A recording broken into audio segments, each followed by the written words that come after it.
So I've been talking for a while about NMR. It is, in my mind, the second best analytical tool in the hands of your standard organic or inorganic chemist. You touch on it twice in the A-level curriculum. Right at the end of year 12, you do it from the low resolution NMR perspective. And then in year 13, you add a little bit to that with the high resolution proton NMR. I'm going to sort of do things as if we just had the one hit at this, which of course we do. And I'm also going to start off with something that some teachers seem to do, others don't, but I think it makes a bit more sense to start off this way. Not with proton NMR, but with carbon NMR. Now, carbon NMR is an instrumental technique that allows you to distinguish different carbon atoms based on their environment, based on what they're bonded to. Now, before I get into the theory, let's hark back to our infrared module, in which I said, well, infrared is really, really awesome in a lot of ways for determining particularly compounds that contain oxygen, but I used as one example of what it couldn't do, distinguish between propan 1-ol and propan 2-ol. Well, here are the carbon 13 Nmr spectra of those two. I should say all carbon 13 spectra that I'm going to use come from the SDBS web, that's the National Institute of Advanced Industrial Science and Technology. In Japan, when we get to the proton NMR, I'll have a more widely varied range of sources. But anyway, here's propan 1-ol. And you can see 1, 2, 3 very sharp peaks in that spectrum. And there's propan 2-ol. You see two peaks in that spectrum, two nice sharp peaks in the spectrum. You have in both of them peak here that's at about, what's that, 64 or 65, at about 63 or 64. And as we'll see, that corresponds to the carbon that is bonded to the oxygen.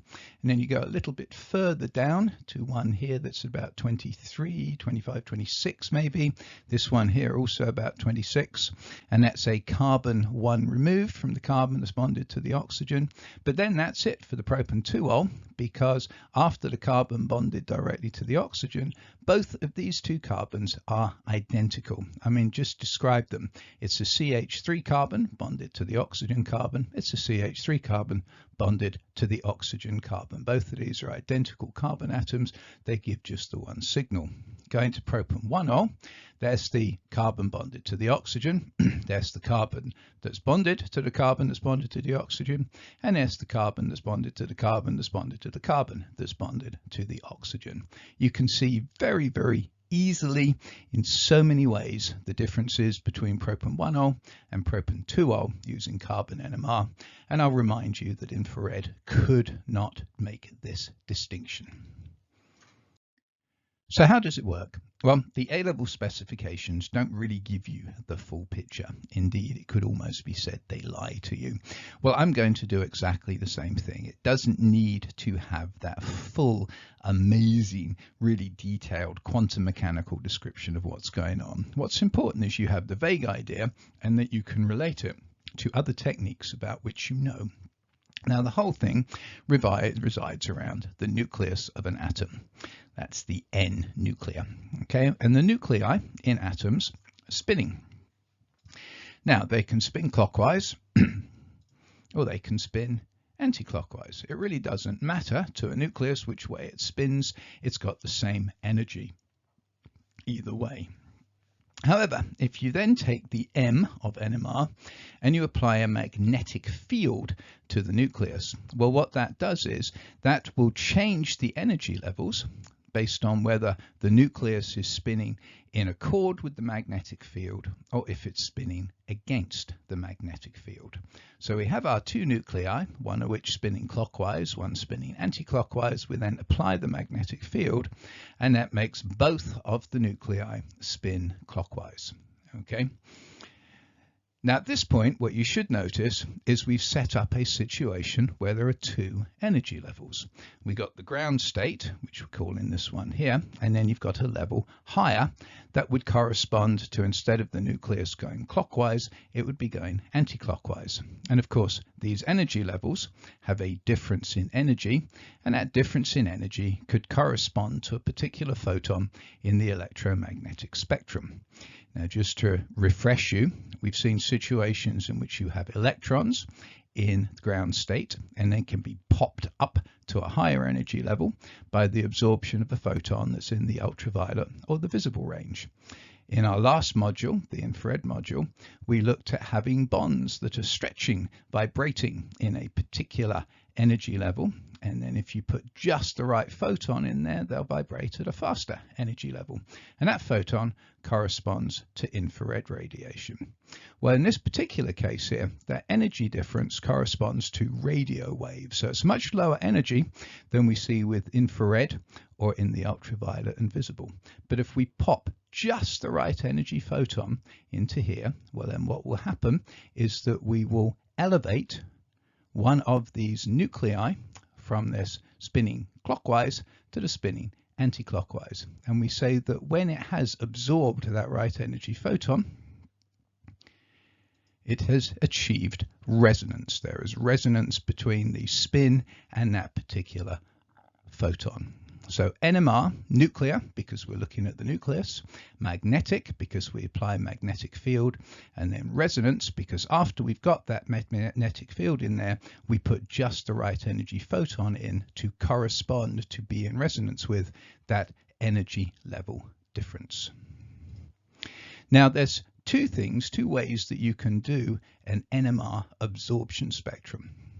You can either have a constant frequency and adjust the magnetic field, or you can have a constant magnetic field and adjust the frequency. Both of those would lead to an absorption. Okay. You can also, and indeed this is how most modern machines work, make it more of an emission spectrum. In other words, you just flood the sample with all kinds of energy, popping them up into that higher energy level, and then see what photons are emitted. But either way, the general idea is exactly the same as you have seen throughout the course. The idea of systems, whether they be electrons, whether they be bonds, whether they be nuclei, being in one energy level and then putting just the right amount of energy in to take them up to a higher energy level, or for the emission, popping them into the higher energy levels in one way or other and then seeing what's emitted as they come back down to the lower energy levels. Now, different atoms in a given molecule are going to have different environments, and those different environments with different electron clouds and so forth are going to lead to different energy separations, and so there's different absorptions, different emissions, however you want to think about it, that will enable you to see the different atoms just like we saw for our alcohols in that previous slide. Now, the last thing I need to do before we start looking again at spectra is define the unit. The unit that we always use is parts per million. Now, this is the absorption relative to a particular standard that for both proton NMR and carbon NMR is called TMS, trimethylsilane. Okay. Now, what essentially we're saying is that if we were to do the NMR, let's look at the carbon NMR of trimethylsilane, then each of these carbon atoms is identical. I mean, just describe them. They're bonding to 3 hydrogens and a silicon atom. So you would get one absorption associated with all of these carbon atoms. And let's just say that we're using the constant magnetic field, we're adjusting the frequency, or we're measuring the emission in terms of the frequency, and we find out that this is at, I don't know, let's just use a nice number, 4 million hertz. Okay, well then if you got another carbon in another sample, then instead of being at 4 million hertz, okay, is actually 16 less than that. Okay, well 16 less than 4 million would be 4 parts per 1 million, and so we would say that that would have a signal of 4 ppm, 4 parts per million less than the signal of TMS. You just need to know that. I don't think you'll be asked to calculate it at all, but if you do, it's actually relatively straightforward. So now let's look at some spectra. Let's get particularly detailed about carbon NMR.